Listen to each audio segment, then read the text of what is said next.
Alors,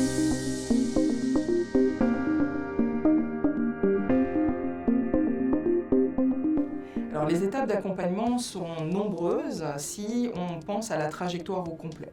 Donc on commence par le repérage. Le repérage, c'est de savoir dans les laboratoires de recherche publique, quels qu'ils soient universitaires, institutionnels, issus des hôpitaux, issus des cégep, des CCTT, partout où la recherche publique a sa place, on va repérer, on va parler d'abord avec les inventeurs et les créateurs.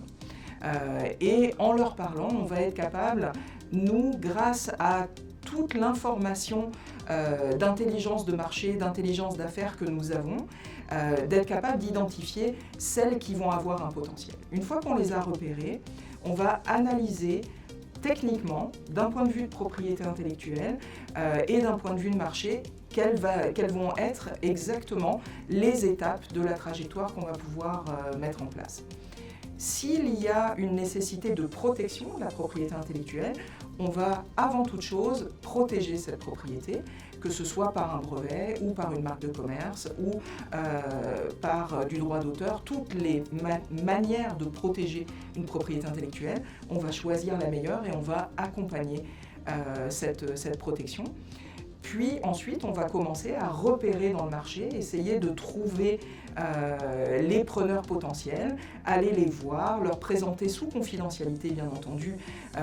les technologies et bâtir ensuite avec eux les différentes étapes de maturation.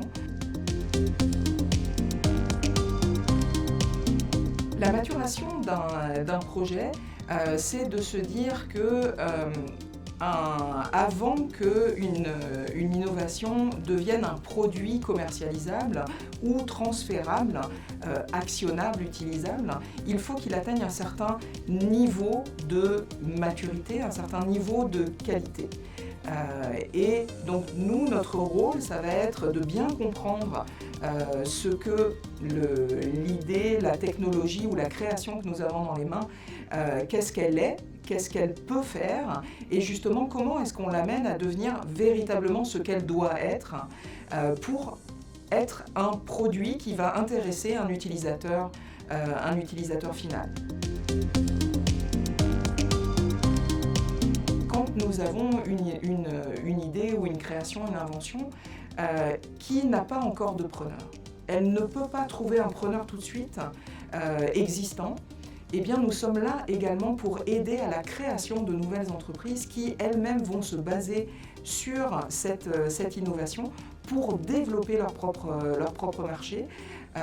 Et donc nous allons contribuer et accompagner les entrepreneurs en devenir